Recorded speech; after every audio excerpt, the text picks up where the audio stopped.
Hey everyone, welcome back to yet another episode of Wintuition.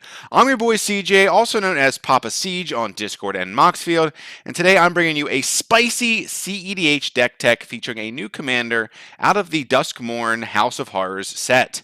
Before I dive into the deck tech video and go over the combos and the cool cards that we get to play in cEDH now because of this commander, I do want to let you know that I will be at SCGCon this weekend. Yes, it's today that the release of this video. SCGCon Washington, D.C. begins. It is going to be from the 4th through the 6th, so I'll be there playing cEDH, casual, and yes, I'm also going to be bringing One Piece TCG. So if you're a fan of the IP or already know how to play the card game, feel free to swing by. I'll be hanging out in the command zone. I'll be happy to teach you. We can jam some One Piece as well as Magic the Gathering. So look forward to that. I'm excited to be there and hang out with y'all.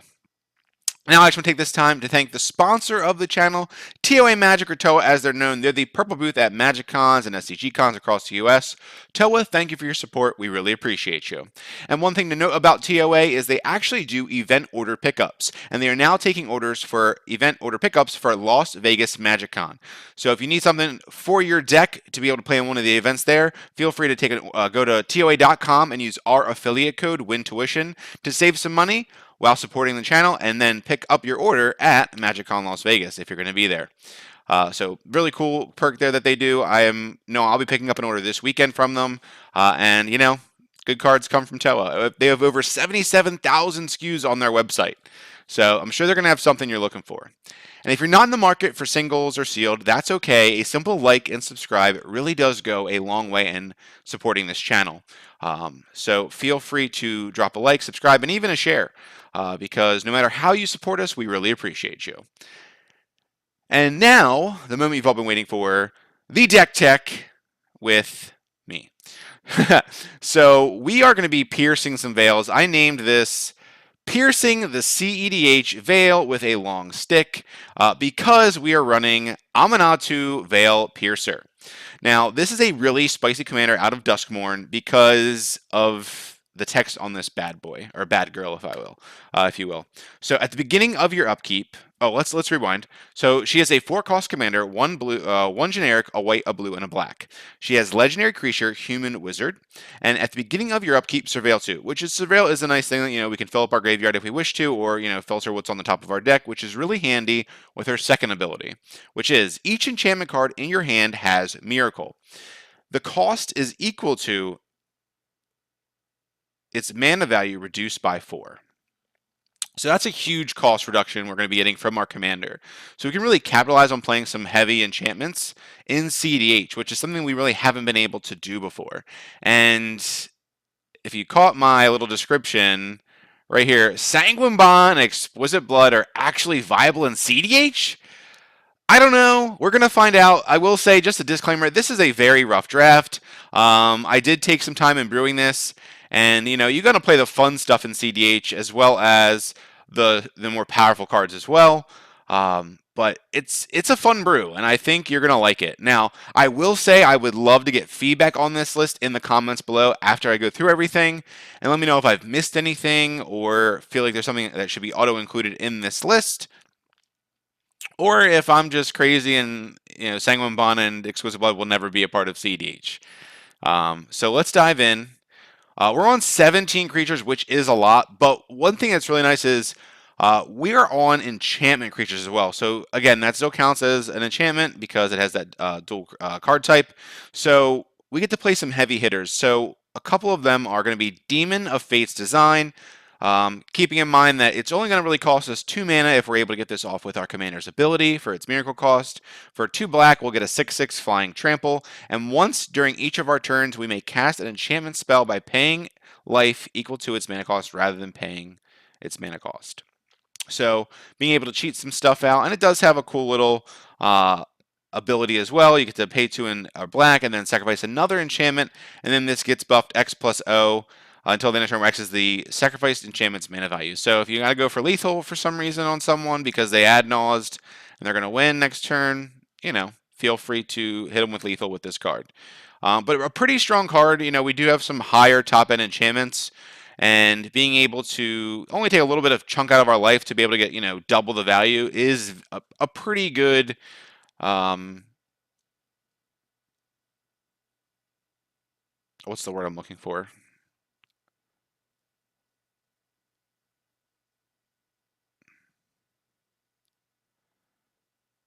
It's pretty good.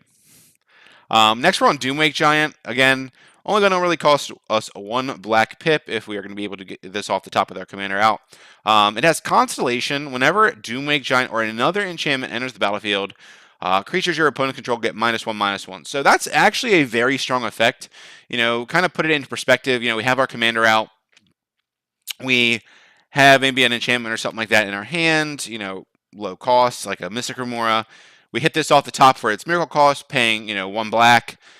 It enters the battlefield, deals 1 damage, to each creature our opponents control, wiping out some of those mana dorks, maybe not a Deathrite Shaman or a Delighted Halfling, but then we drop a Mystic Remora, and then we just neg to our opponent's side of the field, which is pretty strong. It does kill a Timna, things of that nature, so pretty useful. It's kind of a soft board wipe. On that first turn, it comes out most of the time. And then we got Perplexing Chimera, so three enchantment creatures, but still very strong ones. I don't know if you've ever been across from a Kinnan player with this on the field, but it's very threatening because you don't want to play your good cards into it, like a One Ring, or if you can't really go off because you could potentially be stopped. So it's kind of like a loaded gun, and being able to play this kind of feels really fun. I've never been able to play it in an Esper list, but now I can because Aminatou is a thing, and realistically, if we were able to get it with our commander's ability, it only costs us 1 blue. So pretty strong.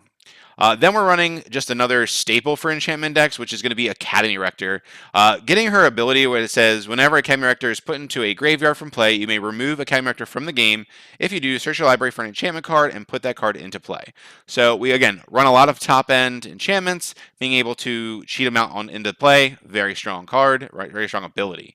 Then we're just running some standard Esper shell here as far as creatures. So we have Archivist of Ogma, Dolphy Voidwalker, Displacer Kitten. Yes, we are on a Displacer Kitten line. I'll get to that in a little bit.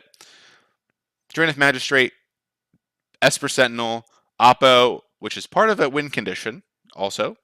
Orcish Bowmasters, Phyrexian Metamorph, Polywog Prodigy, a new card out of Bloomburrow that is seeing a lot of play in cEDH due to its ability. Whenever an opponent casts a non-creature spell with mana value less than Polywog's power, draw a card. So, it being having Evolve, you're really going to be drawing a lot of cards with this, since we do have a couple more creatures than the average Esper list. Ranger Captain, Starscape Cleric. Now, this is a if you get the idea, Starscape Cleric is a really unique card. While it's not anything special, it's a 2-mana 2/1 with flying. It can't block. It really isn't doing much, but it has a combo card with Exquisite Blood. So this combos with Exquisite Blood. It's just a cheaper version of Sanguine Bond, so pretty strong. Italian, and then Thorkel.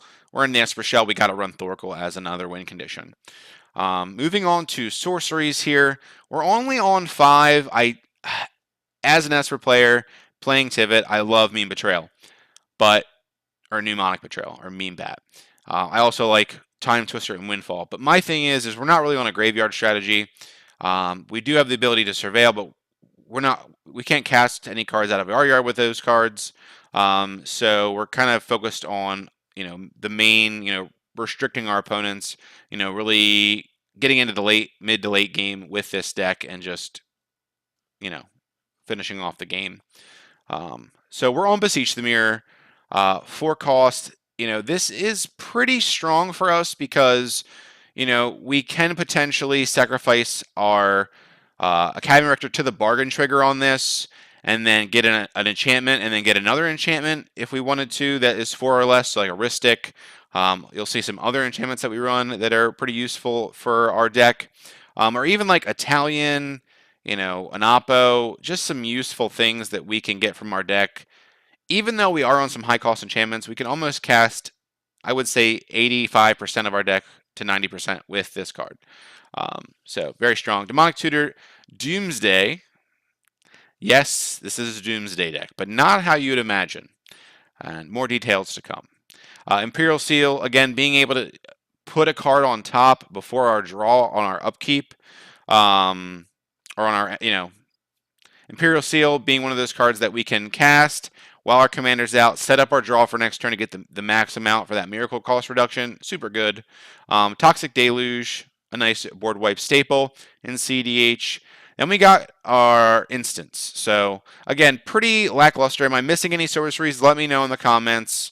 I'd love to hear your feedback. We're on 22 instants, so a good middle ground here. Not super high, not super low.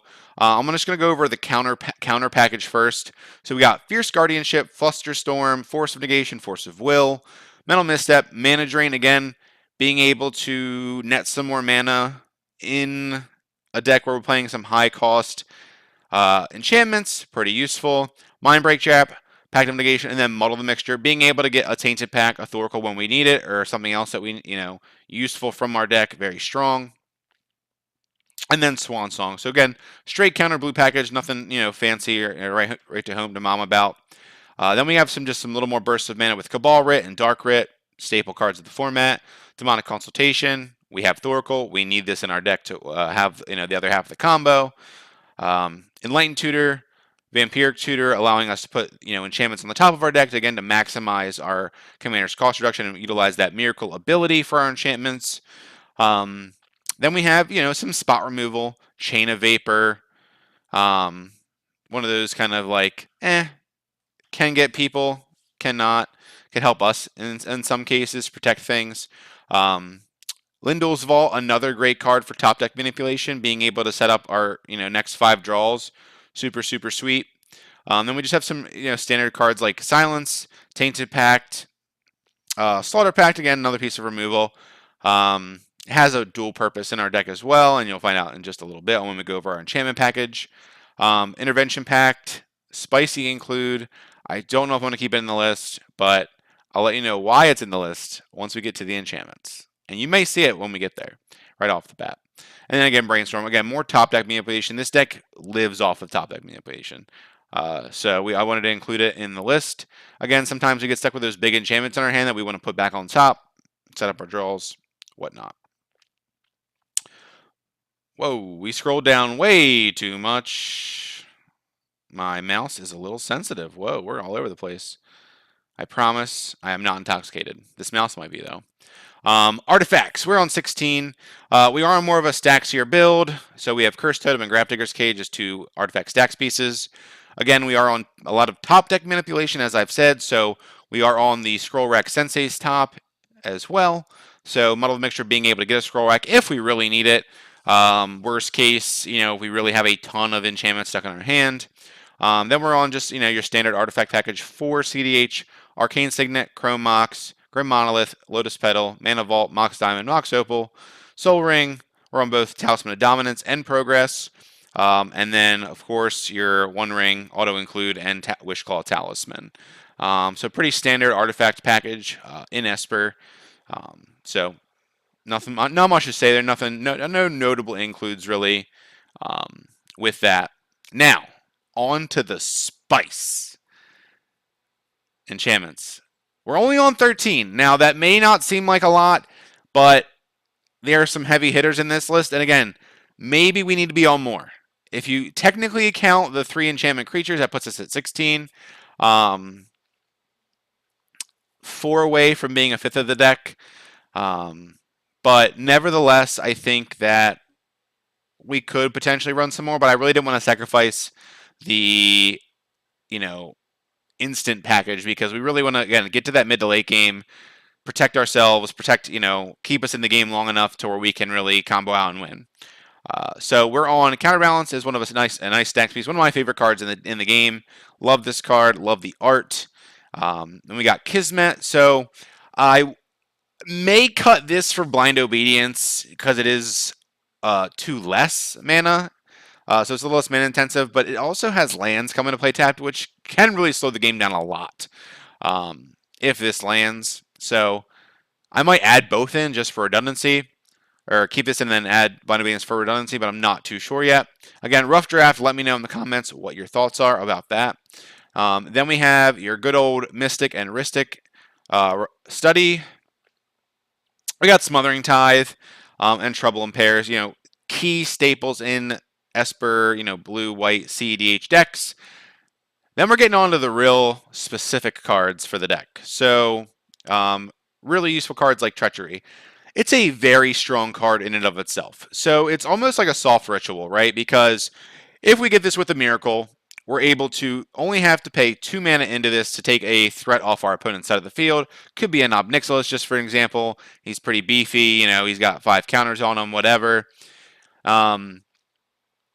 And we can float 3 mana because it does cost 5. So float 3 to untap 5 more lands. That gives us a total of 8 mana to work with technically 5 untapped lands, 3 mana floating. Very, very strong ability for sure. It's essentially a free spell. So, very cool. And then we got another stacks piece, which I didn't mention. I failed to mention. Painful Quandary.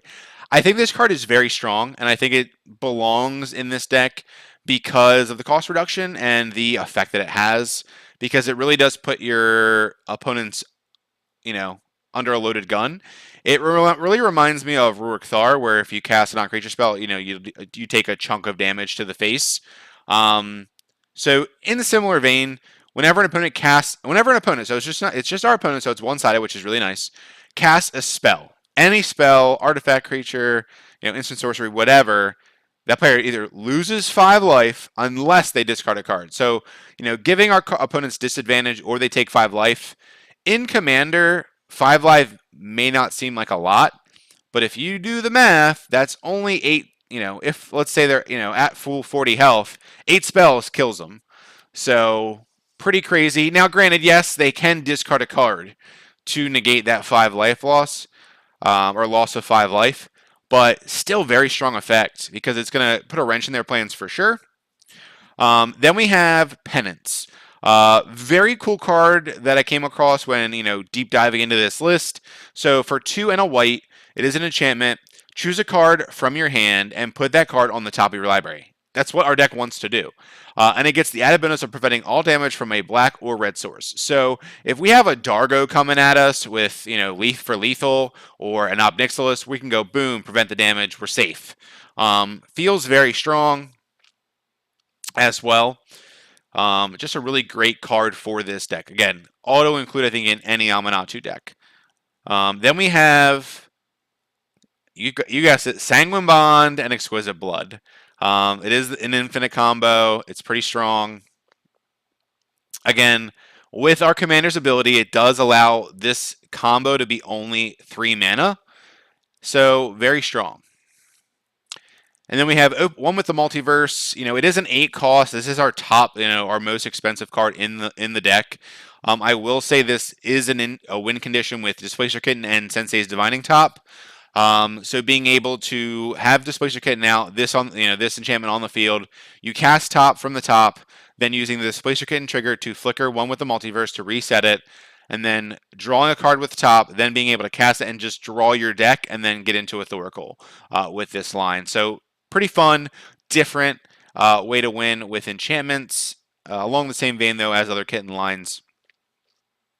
And then my favorite win condition in the deck, as I said I was going to allude to later, Hive Mind. A very funny, most commonly known in like Group Hug or Group Slug deck.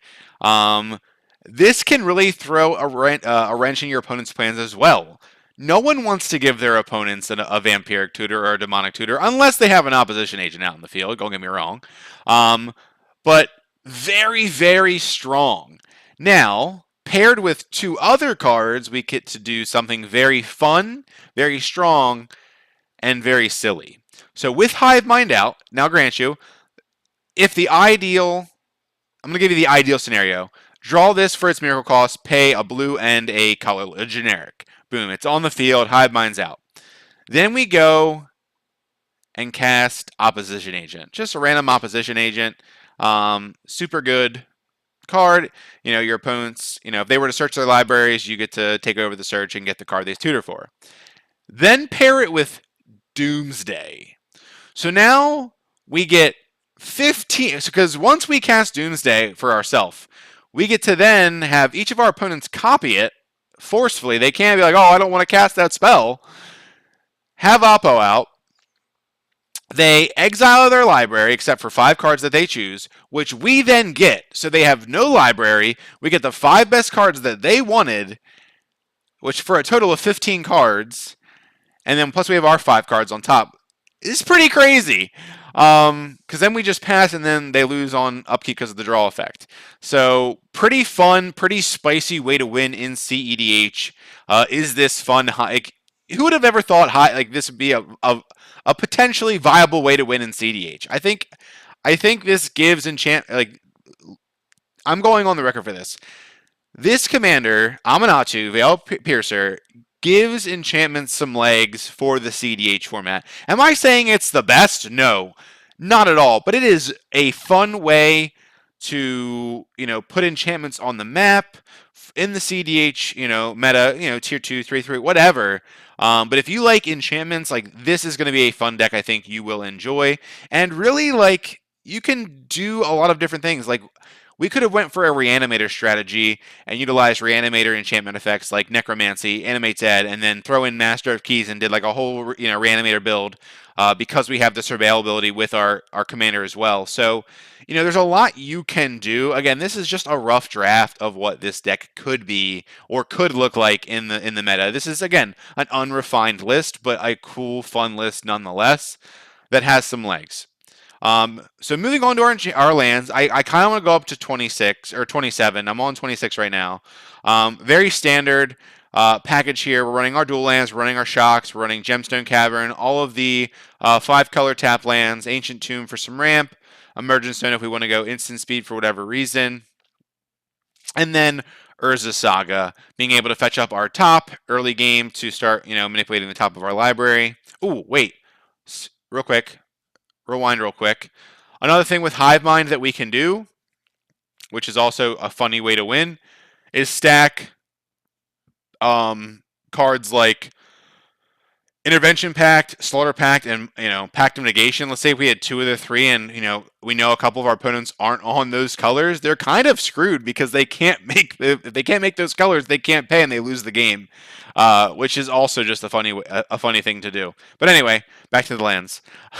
Again, we're on Otawara, just the standard land package for Esper, but that's the deck. I would love to know your thoughts. Again, rough draft, so be kind. Don't roast me in the comments that I'm the worst deck builder in cEDH.